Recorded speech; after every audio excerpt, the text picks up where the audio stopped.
যে বের করে তাদেরকে মনোনয়ন দিয়ে দেশ সেবার সুযোগ দিবে। আমি মনে করি আমার এই ঢাকা 14 আমি সবচাইতে বেশি তৃণমূল থেকে উঠে আসা, তৃণমূলের সাথে আমি সবচাইতে বেশি সংযোগ স্থাপনকারী একজন কর্মী।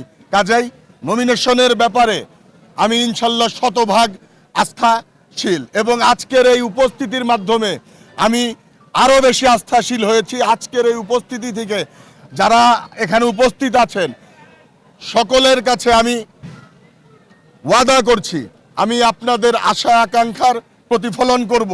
আমি যদি আপনাদের ভোটে নির্বাচিত হয়ে দেশনেত্রী বেগম খালেদা জিয়া এবং তারেক রহমানের নমিনেশন প্রাপ্ত হয়ে আমি যদি নির্বাচিত হতে পারি এবং সংসদে যেতে পারি, এই ঢাকা 14 সকল মানবিক বিষয়, সকল জনসাধারণের স্বাভাবিক জীবন ব্যবস্থাকে সুন্দর করার জন্য যেই বিষয়গুলি আছে সেই বিষয়গুলি আমার কাছে সবচাইতে বেশি প্রাধান্য হবে।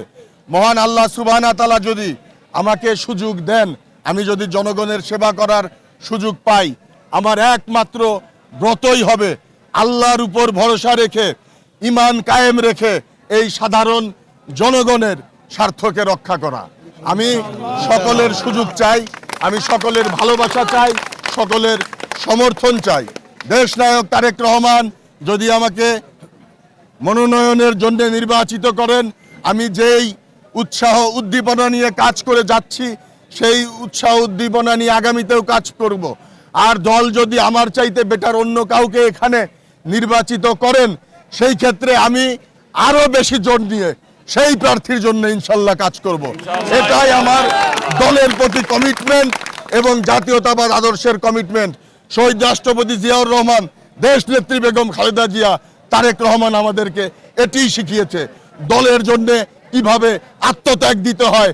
আমরা সেই দীক্ষায় দীক্ষিত। দল আমরা নমিনেশন দিলে আমাদের যেই পরিমাণ চেষ্টা থাকে দলকে রক্ষা করার জন্য, তার চাইতে আরো অধিক বেশি চেষ্টা থাকে। আমি সকলের দোয়া প্রার্থী। খোদা হাফেজ। আসসালামু আলাইকুম ওয়া রাহমাতুল্লাহ।